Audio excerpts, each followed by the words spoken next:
ಹೊಸಮನಿಯ ಹೊಸ ನೆನಪುಗಳು. ವಿದ್ಯಾ ಹಾಲುಹಕ್ಕು ಮುಗಿದು ಗಂಡ ಶ್ರೀನುವಿನ ಜೊತೆ ಮದುವೆಯಾಗಿ ಬಂದ ದಿನದಿಂದಲೇ ಅತ್ತೆ ಗಿರಿಜಾದ ತಿರುಗುಬೇರು ಮಾತನಾಡುವುದು ಪ್ರಾರಂಭವಾಯಿತು.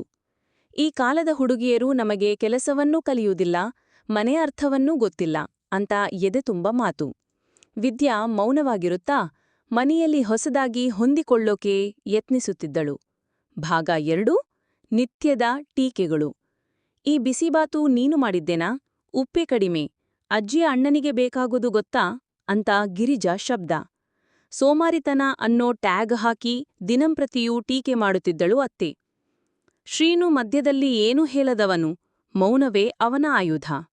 ಭಾಗ 3. ಮನಸ್ಸು ಮುರಿದ ಸೊಸೆ. ವಿದ್ಯಾ ತನ್ನ ಹೃದಯದಲ್ಲಿ ನೋವಿನ ಭಾರ ತುಂಬಿಸಿಕೊಂಡು ಮದುವೆಗಿಂತ ಮೊದಲು ಬರೆದ ಡೈರಿಯನ್ನು ಓದುತ್ತಿದ್ದಳು. ನಾನು ಹೊಸ ಮನೆಯ ತಾಯಿ, ನಿನಗೆ ತಾಯಿ ಸಮಾನವಳಾಗಬೇಕೆಂದು ಕನಸು ಕಂಡೆ. ಆದರೆ ನನ್ನ ಕನಸುಗಳು ಒಡೆದು ಹೋಗಿವೆ ಅಂತ ಬರೆಯುತ್ತಿದ್ದಳು.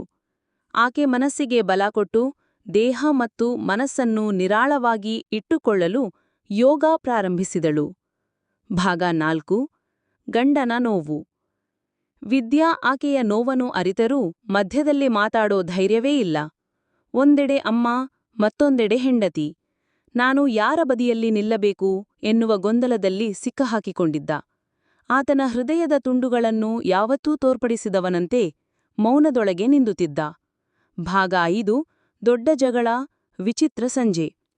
ಒಂದು ದಿನ ಪಕ್ಕದ ಮಾವನ ಮದುವೆ ಫಂಕ್ಷನ್ಗೆ ಹೋಗೋದು ನಡೆಯುತ್ತಿತ್ತು. ವಿದ್ಯಾ ತಯಾರಾದಾಗ, ಗಿರಿಜಾ, ಈ ಬಟ್ಟೆ ಹಾಕ್ಬೇಕಾ ನಿನಗೆ? ಹಂಗಿಂತ ಈ ಬಿಳಿ ಸೀರೆ ಹಾಕು. ವಿದ್ಯಾ, ಅಮ್ಮ, ನಾನು ನನ್ನ ಮನಸ್ಸಿಗೆ ತೋಚಿದುದನ್ನು ಹಾಕಿದ್ದೇನೆ. ಈ ಮಾತಿಗೆ ಗಿರಿಜಾ ತುಂಬ ಕೋಪಗೊಂಡು, ನನ್ನ ಮಾತು ಕೇಳೋದೇ ಇಲ್ಲ ನಿನಗೆ ಎಂದು ಕೂಗಿದಳು. ಅದೇ ಸಂಜೆಗೆ ಮನೆ ತುಂಬ ಜಗಳದಿಂದ ನಡುಗಿತು. ಬಿಟ್ಟೋಣ ಅಂದಾಗ ಬದಲಾಗಿದೆ.